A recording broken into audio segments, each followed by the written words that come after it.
नमस्कार दोस्तों, मैं डॉक्टर भाई रणदीप सिंह परिहार एक बार पुनः आपके समक्ष बात करूंगा।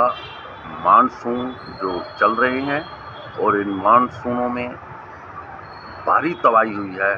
खासकर हम बात करें पहाड़ी क्षेत्रों में, जिसमें जम्मू कश्मीर, हिमाचल, उत्तराखंड और उसके साथ पंजाब और दीगर कई इलाके हैं जो इस मानसून की सर्द में आए हुए हैं।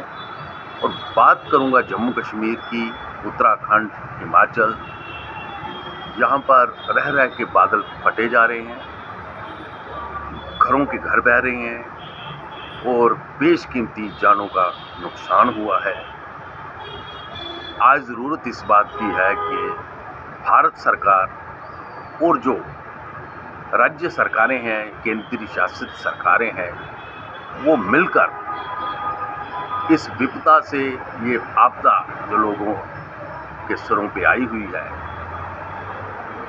उसको निपटने के लिए आगे आए। देख रहे हैं कि लोगों की आवाज़ें आ रही हैं, लोगों को तत्काल ज़रूरत है सहायता की, वो सहायता नहीं मिल पा रही। हाँ, कुछ एक जगह सहायता मिली भी है और अगरचे सरकार ने सही मौके पर सही फैसला नहीं लिया और लोगों को तत्काल राहत प्रदान करने की कोशिश नहीं की, तो हालात बद से बदतर हो सकते हैं। हमारी ये मांग है कि जितने भी ये प्रभावित क्षेत्र हैं, उनके लिए भारत सरकार को राहत पैकेज, पुनर्वास पैकेज की घोषणा की जानी चाहिए। वो तत्काल राशि कम से कम 10-10 हज़ार करोड़ जम्मू कश्मीर, उत्तराखंड, हिमाचल और पंजाब को दिए जाने चाहिए, जिससे वहाँ पर राहत और सहायता का कार्य शुरू किया जा सके।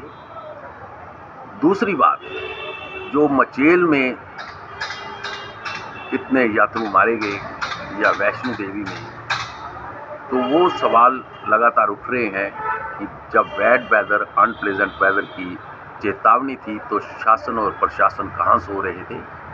रिस्पॉन्सिबिलिटी तय होनी चाहिए और एक्शन भी होना चाहिए। उस जनता की यह मांग है कि जो यात्रा चलती रही, शासन प्रशासन सोता रहा, जिसकी वजह से बेशकीमती जाने गई, वो बचाई जा सकती थी। हमारी ये मांग है कि जो भी बाढ़ प्रभावित राज्य हैं, केंद्र शासित प्रदेश जम्मू कश्मीर की मैं बात करता हूँ, बिजली पानी के जितने पुराने बिल हैं वो माफ़ किए जाने चाहिए। ट्रैफिक चालान जितने भी पेंडिंग पड़े हुए हैं वो माफ़ किए जाने चाहिए। टोल आवाजाही फ्री मुक्त होना चाहिए। 2 लाख तक के कर्जे जो छोटे दुकानदारों पर या किसानों पर हैं, वो माफ होने चाहिए।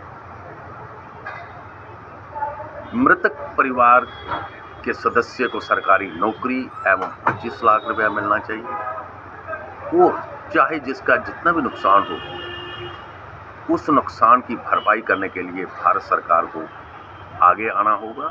और जितनी तबाही और बर्बादी का मंजर अभी रुका नहीं है, थमा नहीं है, मौसम विभाग की माने तो अभी भी और तबाही हो सकती है।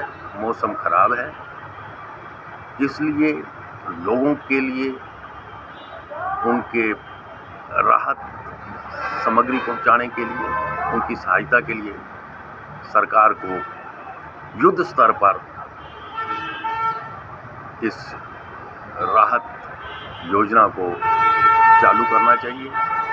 और जो ये भारी तबाही हुई है, इसमें न केवल हम लोग ये देख रहे हैं कि हमारी राज्य सरकारें, केंद्र शासित प्रदेश या हमारी जो केंद्र की सरकार है वो मदद करे। हमने ये देखा जब कभी भी ज़्यादा कदा बाहरी मुल्कों में भी तबाही और बर्बादी हुई है, चाहे वो भूकंप से हो, फ्लड से हो, तो भारत सरकार ने उनकी दिल खोलकर मदद की है। हम भी चाहते हैं कि अंतर्राष्ट्रीय स्तर पर बाढ़ग्रस्त लोगों को सहायता के लिए अंतर्राष्ट्रीय सहायता की भी हमें ज़रूरत है। और इसके साथ साथ जो लोगों की एक ये भी आवाज़ है कि पहाड़ों से छेड़खानी नहीं की जानी चाहिए। उसके लिए मैंने पहले भी ये मांग की थी कि अब ज़रूरत आ गई है कि हिल्स और हिली पीपल्स के लिए एक अलग से मंत्रालय बनाया जाए जो फोकस करेगा यहाँ की डेवलपमेंट कैसे की जानी है, यहाँ पर कौन सी नीतियाँ लानी है। और ये ना हो कि केवल पहाड़ों को लूटा जाए, पहाड़ के पानी को, पहाड़ के खनिज पदार्थ को, पहाड़ के जंगलों को लूटा जाए। हम ये चाहते हैं कि जो पहाड़ की संपदा है वो पहाड़ के लोगों के काम आनी चाहिए। और इन इलाकों को, जो बाढ़ग्रस्त इलाके हैं, इनको नेचुरल डिज़ास्टर घोषित किया जाना चाहिए। और जितनी भी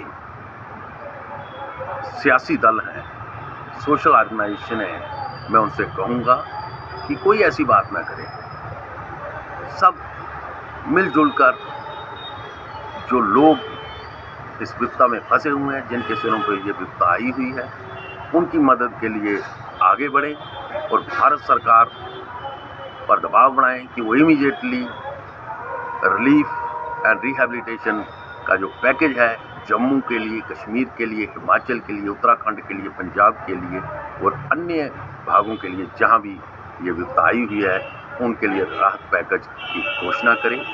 और अंतर्राष्ट्रीय समुदाय से भी हम हाथ जोड़कर निवेदन करेंगे कि वो बाढ़ग्रस्त लोगों को की मदद के लिए आगे आए। इन्हीं अल्फाज के साथ मैं अपनी बात को यहीं समाप्त करते हुए आप सबको नमस्कार, जय हिंद और सलाम पेश करता हूँ।